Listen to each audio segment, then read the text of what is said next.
नमस्कार, स्कॉलर एज्युकेशनमध्ये आपलं स्वागत आहे। आज आपण अभ्यासणार आहोत महाराष्ट्र शिक्षक पात्रता परीक्षा परिसर अभ्यास या विषयातील महत्त्वाचे प्रश्न। सराव प्रश्नसंच 3। विद्यार्थी मित्रांनो, आज आपण टीईटी एग्जाम महाराष्ट्र शिक्षक पात्रता परीक्षा परिसर अभ्यास या विषयातील विविध घटकांवर आधारित महत्त्वाचे प्रश्न पाहणार आहोत। आपण या यूट्यूब चॅनलवर नवीन असाल तर सबस्क्राइब करा स्कॉलर एज्युकेशन हे यूट्यूब चॅनल व सोबतच बेल आयकॉन प्रेस करा। चला तर सुरू करूयात। पहिला प्रश्न आहे, गतिमान वस्तूची गती अर्धी म्हणजेच 1/2 केली असता त्या वस्तूची गतिज ऊर्जा किती होते? पर्याय आहेत 1/2 पट, 1/4 पट, 2 पट, 1/8 पट।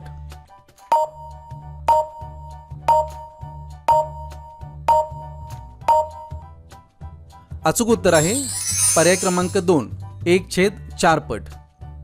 पुढचा प्रश्न पहा, इन्सुलिन हा स्राव खालीलपैकी कोणत्या ग्रंथीतून स्रवतो? इन्सुलिन हा स्राव खालीलपैकी कोणत्या ग्रंथीतून स्रवतो? पर्याय आहेत यकृत, लसिका, प्लीहा, स्वादुपिंड।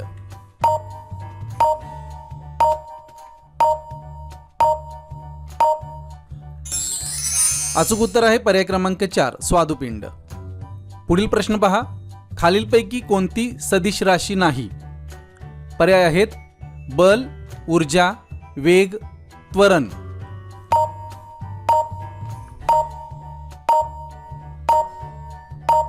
अचूक उत्तर आहे पर्याय क्रमांक 2 ऊर्जा। ऊर्जा ही सदिश राशी नाही। पुढचा प्रश्न, एका माध्यमाकडून दुसऱ्या माध्यमाकडे प्रकाशाचे वक्रकिरण जात असताना त्याला काय म्हणून ओळखले जाते? प्रश्न पुन्हा एकदा पहा, एका माध्यमाकडून दुसऱ्या माध्यमाकडे प्रकाशाचे वक्रकिरण जात असताना त्याला काय म्हणून ओळखले जाते? परावर्तन, अपवर्तन, अपस्करण, अपसरण।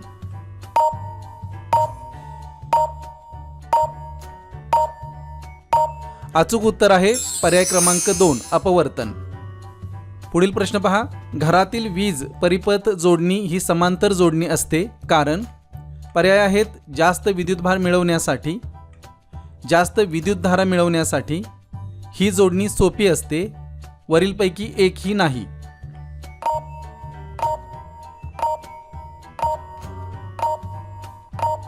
अचूक उत्तर आहे पर्याय क्रमांक 2 जास्त विद्युतधारा मिळवण्यासाठी। पुढील प्रश्न, विंचू हा डॅश डॅश प्राणी आहे, अंडी देणारा, पिलांना जन्म देणारा, वरीलपैकी दोन्ही, यापैकी कोणीही नाही।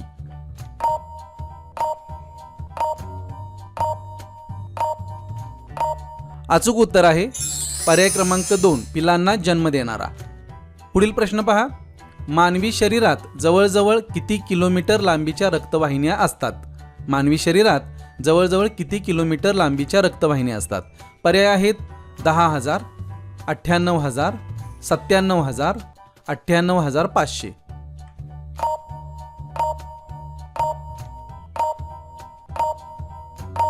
अचूक उत्तर आहे पर्याय क्रमांक 3 97,000। पुढील प्रश्न, डॅश डॅश ही शरीरातील सर्वात मोठी ग्रंथी असून तिच्यातून पित्तरस स्रवतो। डॅश डॅश ही शरीरातील सर्वात मोठी ग्रंथी असून तिच्यातून पित्तरस स्रवतो। पर्याय आहेत लाळोत्पादक ग्रंथी, यकृत, स्वादुपिंड, जठर ग्रंथी।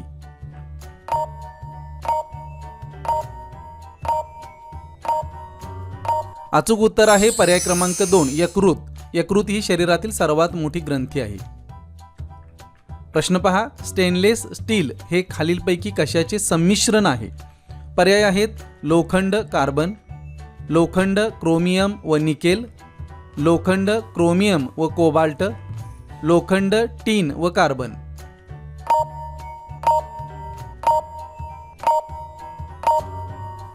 अचूक उत्तर आहे पर्याय क्रमांक 2 लोखंड, क्रोमियम व निकेल। स्टेनलेस स्टील हे लोखंड, क्रोमियम व निकेल या धातूंचे संमिश्र आहे। पुढील प्रश्न पहा, खालीलपैकी कशावर वस्तूचे वजन सर्वात जास्त असते? खालीलपैकी कशावर वस्तूचे वजन सर्वात जास्त असते? पर्याय आहेत पृथ्वीच्या ध्रुवावर, पृथ्वीच्या विषुववृत्तावर, पृथ्वीच्या अंतर्भागामध्ये, पृथ्वीच्या पृष्ठभागावर।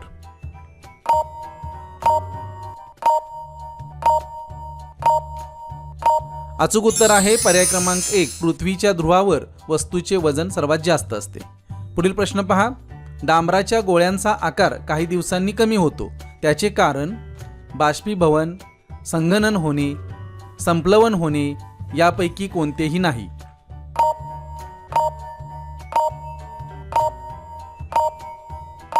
अचूक उत्तर आहे पर्याय क्रमांक 3, संप्लवन होणे.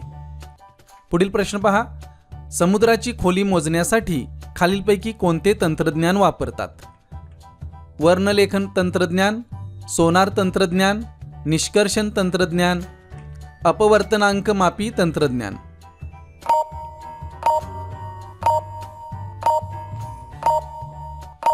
अचूक उत्तर आहे पर्याय क्रमांक 2, सोनार तंत्रज्ञान. समुद्राची खोली मोजण्यासाठी सोनार तंत्रज्ञानाचा वापर करतात. पुढील प्रश्न पहा, गांडुळाजवळ मीठ टाकल्यास ते काय करील? पर्याय आहेत, ते मिठाकडे जाईल, ते मीठ खाईल, ते मिठापासून दूर जाईल, त्याच्यावर कोणतेही परिणाम होणार नाहीत.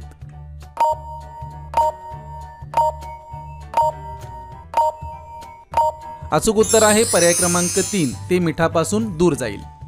पुढील प्रश्न पहा, खालीलपैकी कोणते वर्णन गाजरासाठी सर्वात योग्य आहे? पर्याय आहेत, उपमुळे, फळ, अन्न साठविणारे खोड, अन्न साठविणारे सोटमूळ.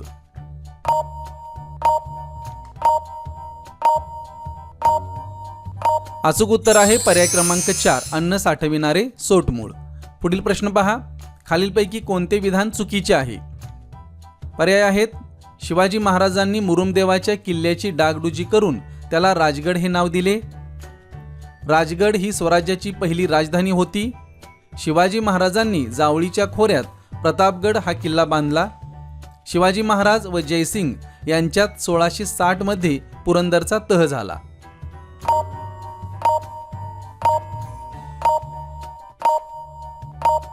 चुकीचे विधान आहे पर्याय क्रमांक 4, शिवाजी महाराज व जयसिंग यांच्यात 1660 मध्ये पुरंदरचा तह झाला. हे चुकीचे विधान आहे, कारण पुरंदरचा तह हा 11 जून 1665 मध्ये छत्रपती शिवाजी महाराज आणि मुघल सरदार मिर्झाराजे जयसिंग यांच्यात झालेला एक ऐतिहासिक तह होता, जो पुरंदर किल्ल्यावर झाला. या तहानुसार शिवरायांनी मुघलांना आपले 23 किल्ले आणि 4 लक्ष होणांचा प्रदेश देण्याचे मान्य केले. हा तह स्वराज्याच्या संरक्षणासाठी आणि भविष्यातील संघर्षासाठी तात्पुरती माघार घेण्याची एक धोरणात्मक खेळी होती. पुढील प्रश्न पहा, खालीलपैकी मुघल सम्राट अकबराबाबत कोणते विधान चुकीचे आहे? पर्याय आहेत, अकबर व हेमू यांच्यात दुसरी पानिपतची लढाई 1556 मध्ये झाली. अकबराने दीन ए इलाही धर्मपंथाची स्थापना केली. अकबराने हिंदूंवरील जिझिया कर रद्द केला. अकबराने दिल्लीचा लाल किल्ला बांधला.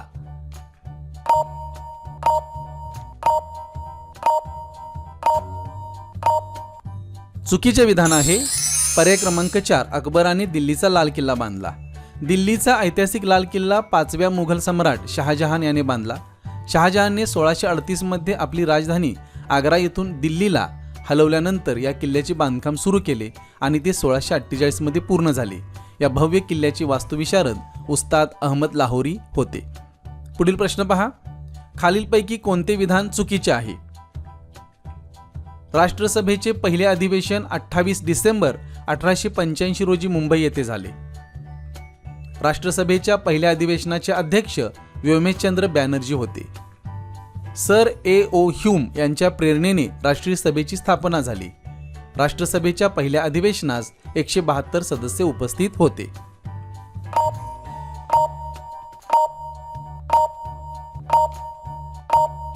अचूक उत्तर आहे पर्याय क्रमांक 4. हे चुकीचे विधान आहे. पर्याय क्रमांक 1, 2 व 3 हे राष्ट्रसभेच्या बाबतीत बरोबर विधाने आहेत. पुढील प्रश्न पहा, खालीलपैकी चुकीचे विधान कोणते आहे? पर्याय आहेत, स्वराज्य पक्षाची स्थापना महात्मा गांधीजींच्या पाठिंब्याने झाली. जालियनवाला बाग हत्याकांड घटना अमृतसर शहरात 13 एप्रिल 1919 रोजी घडली. रौलट कायद्याला भारतीय राष्ट्रनेत्यांनी काळा कायदा संबोधले. महात्मा गांधीजींनी 10 मार्च 1920 रोजी असहकार चळवळीचा जाहीरनामा प्रसिद्ध केला.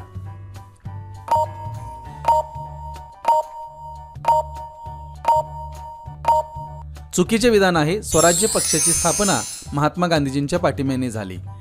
विद्यार्थी मित्रांनो, स्वराज्य पक्षाची स्थापना चित्तरंजन दास आणि पंडित मोतीलाल नेहरू यांनी 1 जानेवारी 1930 रोजी केली. गया काँग्रेस अधिवेशनानंतर काँग्रेसमध्ये फूट पडून त्यांनी या पक्षाची स्थापना अलाहाबाद येथे केली, ज्याचे मुख्य उद्दिष्ट विधिमंडळात प्रवेश करून ब्रिटिश सरकारला आतून विरोध करणे हे होते.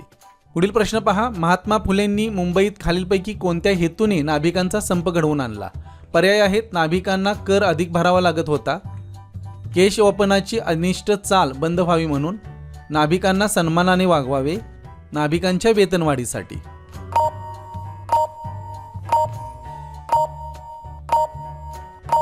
अचूक उत्तर आहे पर्याय क्रमांक 2, केशवपनाची अनिष्ट चाल बंद व्हावी म्हणून. पुढील प्रश्न पहा. विधान परिषद धन विधेयकाला ते प्राप्त झाल्यापासून जास्तीत जास्त किती दिवस विलंब करू शकते? प्रश्न पुन्हा एकदा पहा. विधान परिषद धन विधेयकाला ते प्राप्त झाल्यापासून जास्तीत जास्त किती दिवस विलंब करू शकते? 14 दिवस, 15 दिवस, 1 महिना, 2 महिने.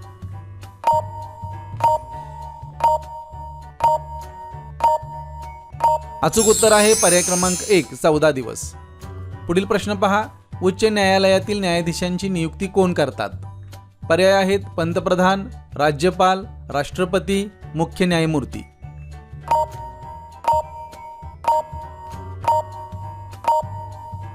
अचूक उत्तर आहे पर्याय क्रमांक 3, राष्ट्रपती. उच्च न्यायालयातील न्यायाधीशांची नियुक्ती राष्ट्रपती करतात. पुढील प्रश्न पहा. संपूर्ण जगामध्ये मानवी हक्क दिन कोणत्या दिवशी साजरा केला जातो? पर्याय आहेत.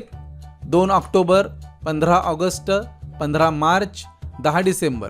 मानवी हक्क दिन कोणत्या दिवशी साजरा केला जातो?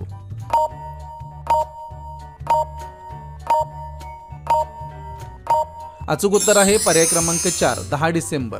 10 डिसेंबर हा मानवी हक्क दिन म्हणून साजरा केला जातो. पुढील प्रश्न पहा. खालीलपैकी कोणत्या पर्वतरांगा गोदावरी, भीमा नद्यांची खोरी वेगळी करतात? प्रश्न पुन्हा एकदा पहा. खालीलपैकी कोणत्या पर्वतरांगा गोदावरी, भीमा नद्यांची खोरी वेगळी करतात? पर्याय आहेत. महादेव डोंगर, सातमाळा डोंगर, बालाघाट डोंगर, अजिंठा डोंगर.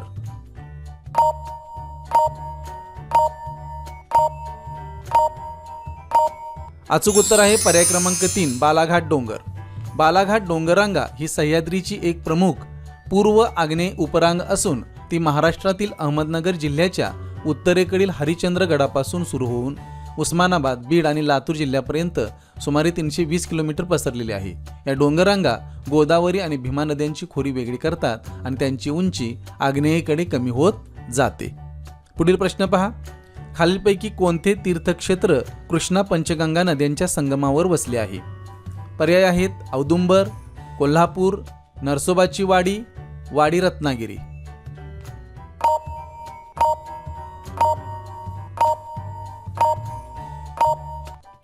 अचूक उत्तर आहे पर्याय क्रमांक 3, नरसोबाची वाडी. पुढील प्रश्न पहा. क्लोरोफ्लोरोकार्बनचा मुख्य स्रोत खालीलपैकी कोणता आहे?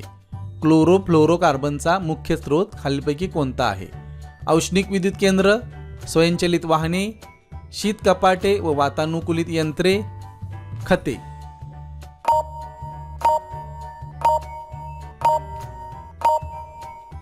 अचूक उत्तर आहे पर्याय क्रमांक 3, शीत कपाटे व वातानुकूलित यंत्रे. क्लोरोफ्लोरोकार्बन्स CFCs ही कार्बन, क्लोरीन आणि फ्लोरीन अणूंची बनलेली मानवनिर्मित रसायने आहेत, जी पूर्वी रेफ्रिजरेटर, AC आणि एरोसोल स्प्रेमध्ये शीतलक म्हणून वापरली जात होती. हे वायू ओझोन थराला हानी पोहोचवतात आणि अत्यंत प्रभावी हरितगृह वायू आहेत, ज्यामुळे जागतिक तापमानवाढ होते. आता यावर बऱ्याच अंशी बंदी आहे. हे सेंद्रिय संयोग असून ते गैरविषारी आणि अज्वलनशील असतात.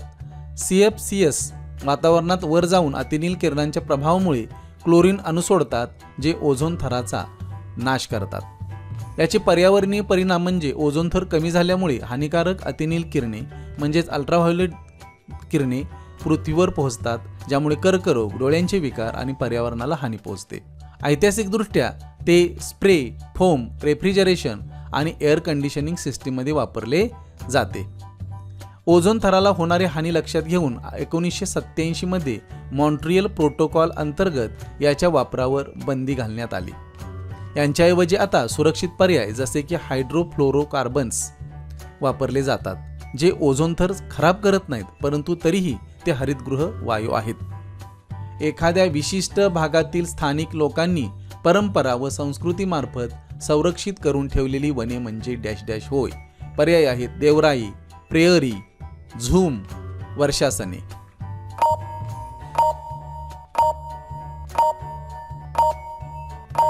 अचूक उत्तर आहे पर्याय क्रमांक 1 देवराई. धन्यवाद विद्यार्थी मित्रांनो.